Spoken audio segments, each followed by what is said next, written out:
Hey guys, so today we have these iPhones that is all running today's version of iOS 7, which is of course the iPhone 5, the 4S in the middle, and then on the left side the iPhone 4. So I was thinking I want to try to make a video here with all these three phones. Usually I do phones videos like this with only two devices, but this time why not just have them all three and do some benchmarking here to see. I'm pretty sure the iPhone 5 or the iPhone 4 from 2010 has it has a single core processor. I think it clocks at 800 megahertz. The iPhone 4, I'm pretty sure it have a dual core 800 megahertz, and then the iPhone 5 like 1.2 gigahertz dual core. So we'll check it out here. Some benchmarking here. So we'll be running first the Geekbench. Yeah. So as we can see here, Apple A6, Apple A5, Apple A4, 800 megahertz, 800 megahertz, 1.3 gigahertz. Okay, clock. I'm pretty sure it's dual core. So let's run this. You can see also that you have 1 gigabyte also inside of the iPhone 5 in terms of RAM. Versus the same amount of RAM here on the 4 and the 4S. You can really feel the difference between the 4 and the 4S in terms of performance, because that dual core, yeah, that's the good stuff. It makes the device quicker and better speeds and all those awesome things. Yeah.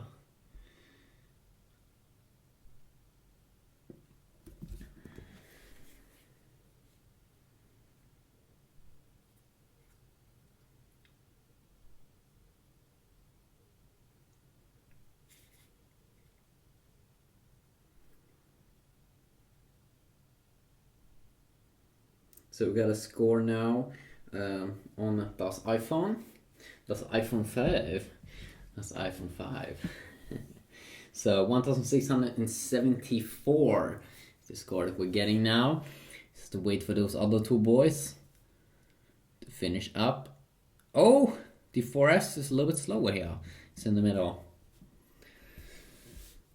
Come on, 4S, iPhone 4S, you can't be this slow. I mean, you should be faster than the iPhone 4. 4S don't know what he's doing.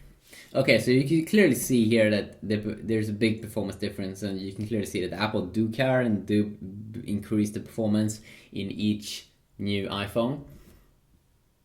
And also then, of course, you can see the little bit bigger display here on the iPhone 5. And now we'll also be running the 3D rating program, which is more the Entity 3D rating benchmark program, which is a little bit more graphical.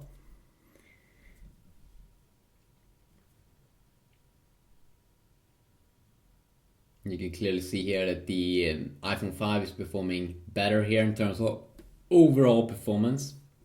I'm sorry I don't have a black iPhone 5 here. I mean, it stands out a little bit against these two black guys here. So around the 60 FPS almost on the iPhone 5 with the triple core GPU, the PowerVR SGX MP3 or something. PowerVR SGX 543 MP3 GPU, I think that was the name. So around 40-50 FPS on the iPhone 5, 17 FPS, 17 FPS on the 4S, and then around 3 FPS on the iPhone 4. It's a little bit lower. Yeah. They're fighting. They'd be crazy. They'd be all crazy. So score here, almost 12,000 on the iPhone 5, 6,000 on the 4S, and only 1,400 here on the iPhone 4. So really big difference here, especially between the 4S and the iPhone 4 in many of these tests. But then also you might want to question yourself, is this really making a real world performance? In fact, actually it's doing that in terms of the UI, especially you can see a big difference in terms of the UI. I might be going over that in more videos, going more in depth with that, but it really is a big difference between the 4 and the 4S in terms of, especially this iOS 7 beta. If you want to check out my 4 reviews, of course, I have those videos up and running. If you want to check them out, just go to my page, and if there's any specific specific video you want to see or any specific new feature or something, you can just stay subscribed or do a request, and I'll be sure to check out the comment section down below. Have a good day.